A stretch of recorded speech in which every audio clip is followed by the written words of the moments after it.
BSc के सभी छात्रों को मेरा नमस्कार। सरस्वती एग्रीकल्चर कॉलेज श्री गंगानगर के सभी छात्र, आज मैं आपको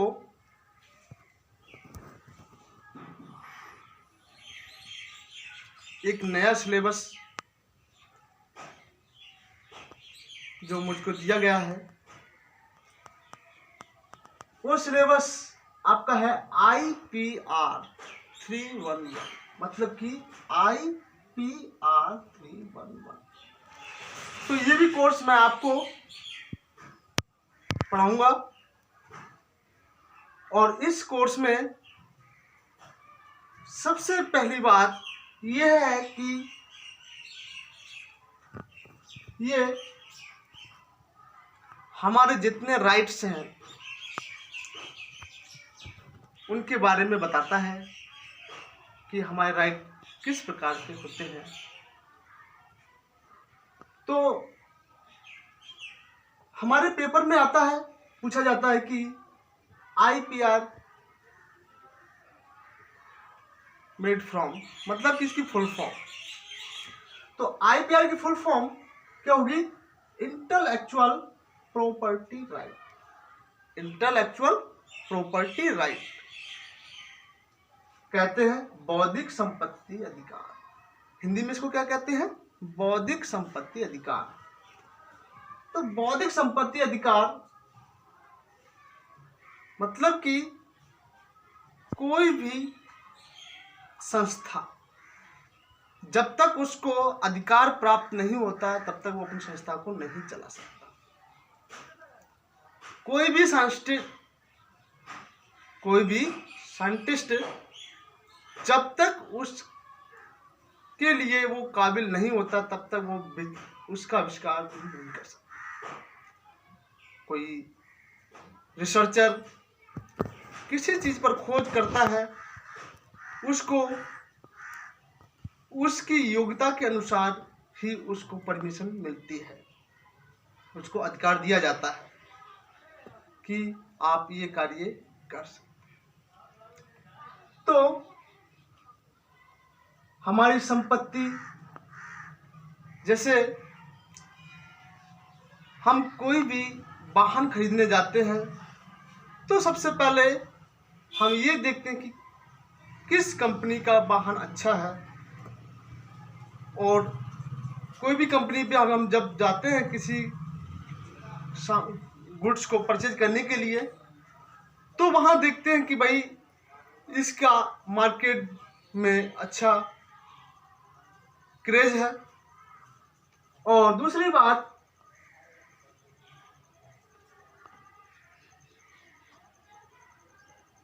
उसका लोगो भी देखते हैं कि किस कंपनी का लोगो है।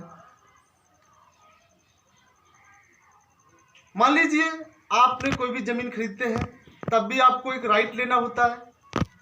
मतलब कि दूसरे पर्सन से आप कोई भी जमीन खरीदते हैं तो उसको खरीदने के लिए आपको तहसील या कचहरी जाना पड़ता है। क्यों जाना पड़ता है? कि आपको राइट लेना है, अधिकार लेना है उसकी जमीन पर, उसको अपनी संपत्ति बनाना है। तो इस प्रकार से ये हमारा कोर्स यही सारी चीज़ों के बारे में बताता है कि हमारा क्या अधिकार है, किस प्रकार से हम इसको यूज कर सकते हैं। अगर कोई भी प्रॉपर्टी हमारी है और उस पर कोई चोरी कर लेता है हमारी प्रॉपर्टी को, तो हमारा अधिकार ये है कि हम उसको उस पर ब्लेम या केस कर सकते हैं और अपनी प्रॉपर्टी को ले सकते हैं, उस पर केस हो जाएगा। तो इसलिए आज का टॉपिक आपका स्टार्ट करता हूं। डेफिनेशन में आपकी सबसे पहली डेफिनेशन है प्रॉपर्टी। प्रॉपर्टी मतलब कि संपत्ति। क्या कहते हैं? प्रॉपर्टी को संपत्ति या जायदाद। तो प्रॉपर्टी की परिभाषा आप कह सकते हैं कि ऑनर ऑफ द प्रॉपर्टी, मतलब कि संपत्ति अधिकार, मतलब कि जो उस चीज के अधिकारी हैं, संपत्ति का अधिकारी, उसी को तो हम कहेंगे। मान लीजिए एक व्यक्ति या अनेक व्यक्ति जिनको किसी वस्तु या वस्तुओं से संबंधित इस प्रकार के अधिकार प्राप्त होते हैं, वस्तु या वस्तुओं से, उन्हें हम क्या कहते हैं?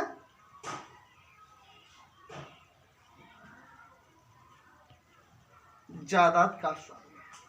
क्या कहते हैं? जायदाद का स्वामी। तो इस प्रकार से ये हमारी प्रॉपर्टी की परिभाषा होगी। ठीक है। उसके बाद अब इसके प्रकार कौन कौन से हैं? तो टाइप्स ऑफ प्रॉपर्टी, मतलब कि संपत्ति के प्रकार।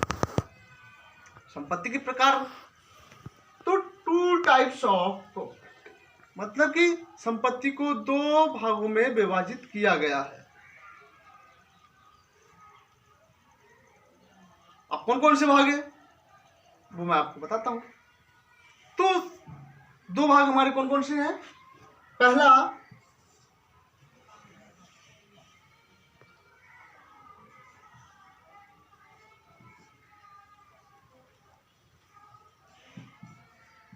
टेंजिबल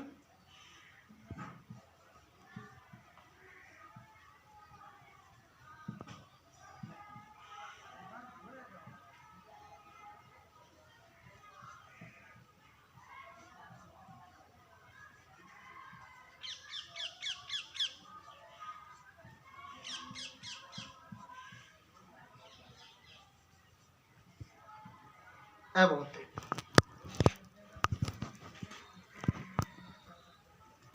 टेंजिबल प्रॉपर्टी और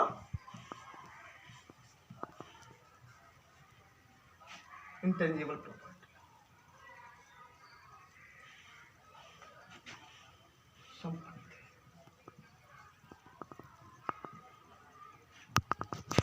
ठीक है बच्चों। तो भौतिक अभौतिक मतलब कि दो प्रकार के हो गए। एक तो भौतिक संपत्ति हो गई, एक हमारी अभौतिक संपत्ति हो गई। दो प्रकार की संपत्ति हो गई।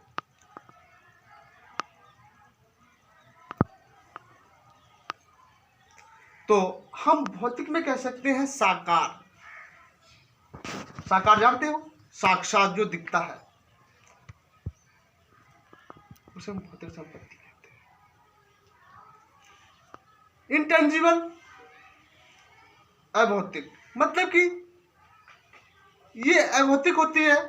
जैसे कि उदाहरण के लिए मैं आपको बता देता हूं, research paper, work, artist work, मतलब कि कला। जो भी रिसर्च पेपर लिखा जाता है वो किसी को नहीं मालूम होता भी किसने किसी रिसर्च पेपर छपवाया है या किसका कौन सा रिसर्च पेपर है, वो नहीं मालूम पड़ता। मतलब कि कह सकते हैं उसको, उसे हम महसूस नहीं कर सकते।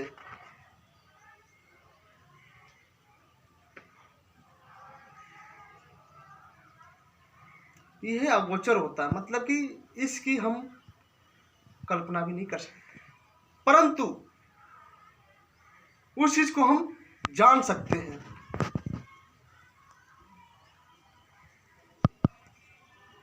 कोई भी खोज करते हैं तो खोज के बारे में क्या मालूम, क्या खोज कर रहे हैं, क्या हमारा रिसर्च पेपर, क्या हम रिसर्च कर रहे हैं, ये आपको मालूम है क्या? नहीं मालूम।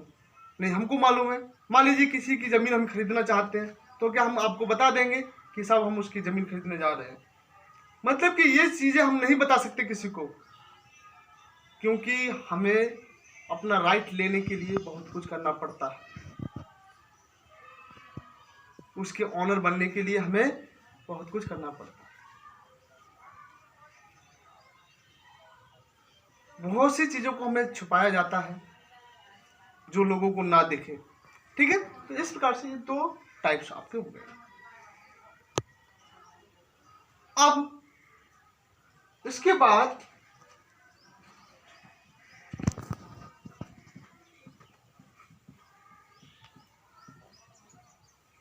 नेक्स्ट परिभाषा आपकी है इंटेलेक्चुअल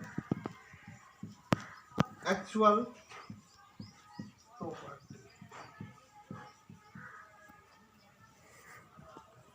बौद्धिक संपत्ति।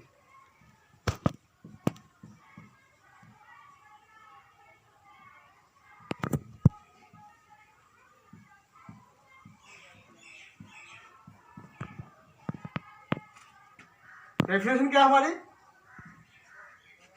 बौद्धिक संपत्ति की परिभाषा? तो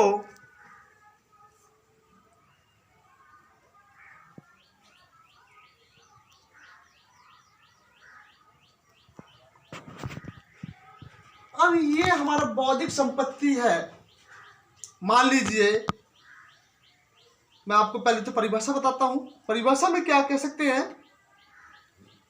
बौद्धिक संपत्ति को उत्पन्न करने वाले व्यक्ति,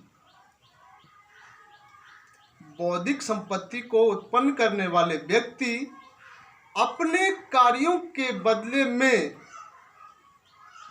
अपने कार्य के बदले में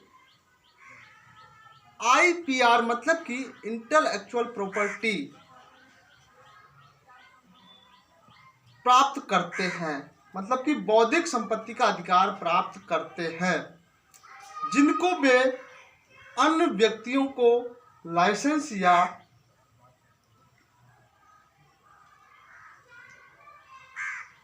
असाइनमेंट द्वारा हस्तांतरित भी कर सकते हैं। कह सकते हैं इसमें कि व्यक्ति अपने कर्मों के अनुसार अधिकार प्राप्त करना या करते हैं। जैसे किसी पुस्तक को लिखने के लिए अगर हम कार्य करेंगे, कोई पुस्तक लिखना चाहेंगे, जब हम पुस्तक लिखेंगे तभी तो हमारी पुस्तक छपेगी। ऐसे ही कोई शोध कार्य, शोध पत्र पर लेखक का कॉपीराइट, कोई भी कार्य करने के लिए हमारा कॉपीराइट्स, हम उसको भेजेंगे कि भाई हमने ये शोध पत्र लिखा है, ये शोध पत्र लिखा है,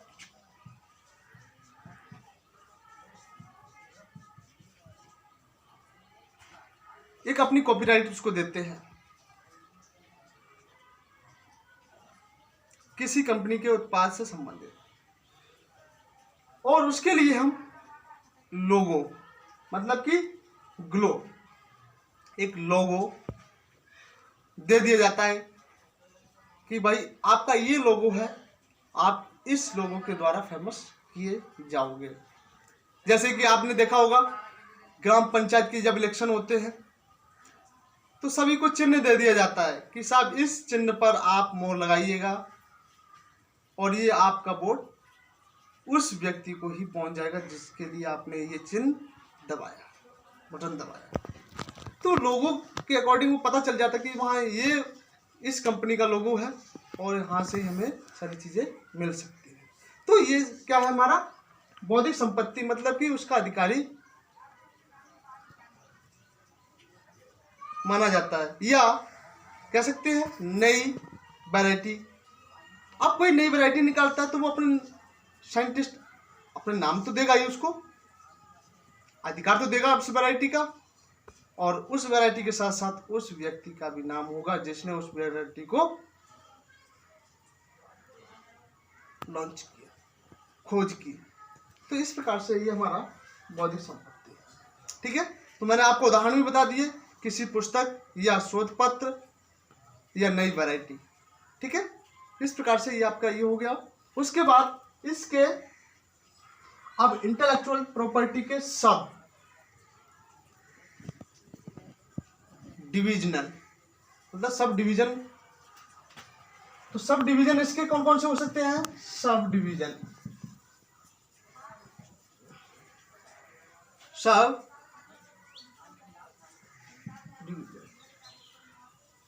of intellectual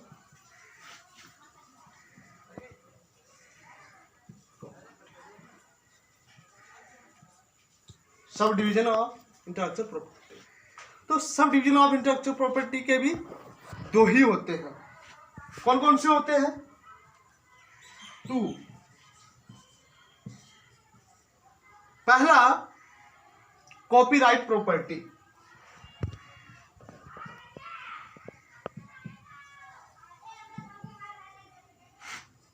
copyright property.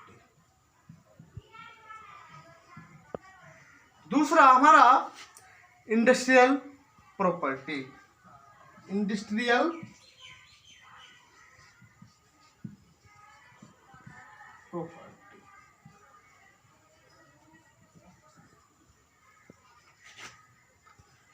Copyright, ठीक है। तो आप कह सकते हैं इसको कॉपीराइट संपत्ति और इंडस्ट्रियल संपत्ति, मतलब औद्योगिक संपत्ति। कॉपीराइट्स में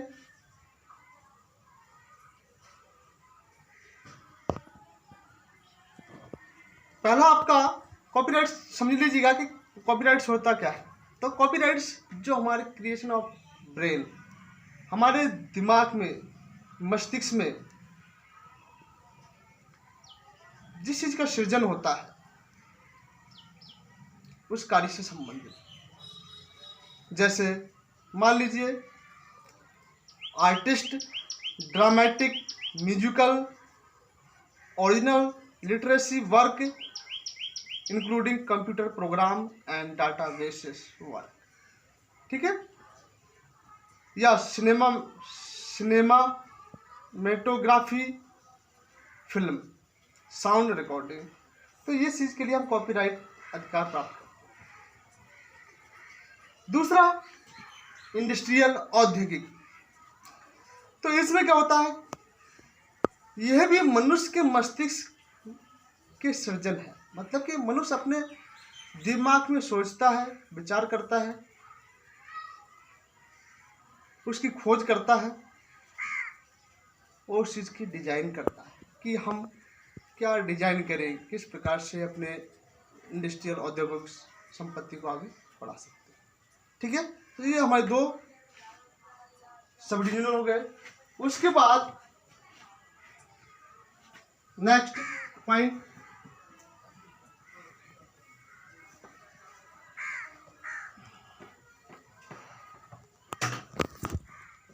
अब हमारी डेफिनेशन होगी IPR,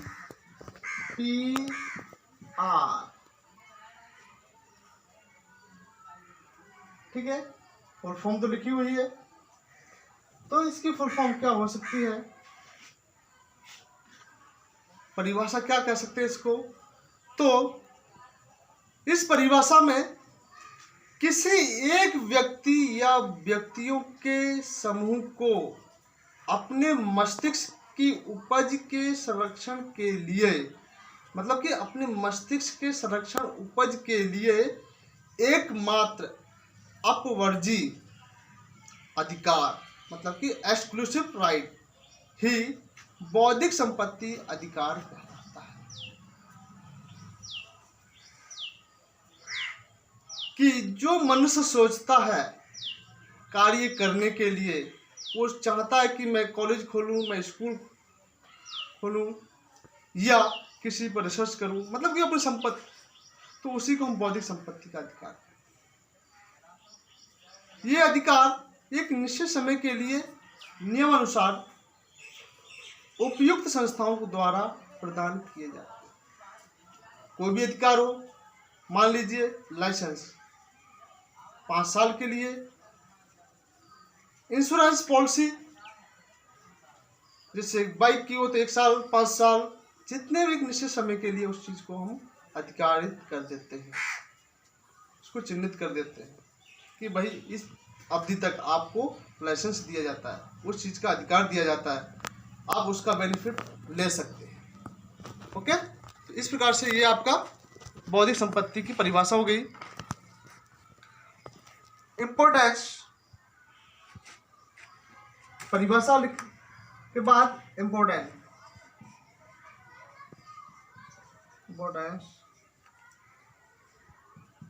IPR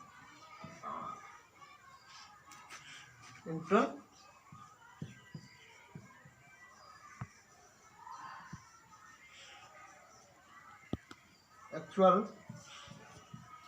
प्रॉपर्टी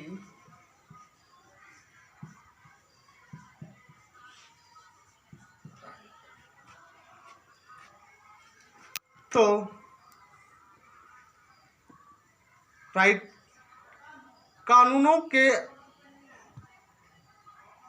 अनुसार व्यक्ति को संपत्ति पर अधिकार प्राप्त प्रदान किया जाता है कानून के अनुसार।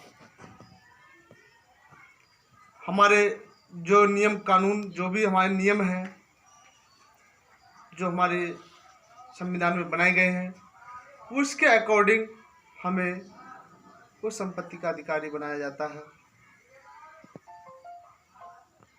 वो कलात्मक, वैज्ञानिक व तकनीकी सृजन से प्राप्त लाभ के उपयोग का अधिकार भी प्रदान किया जाता है।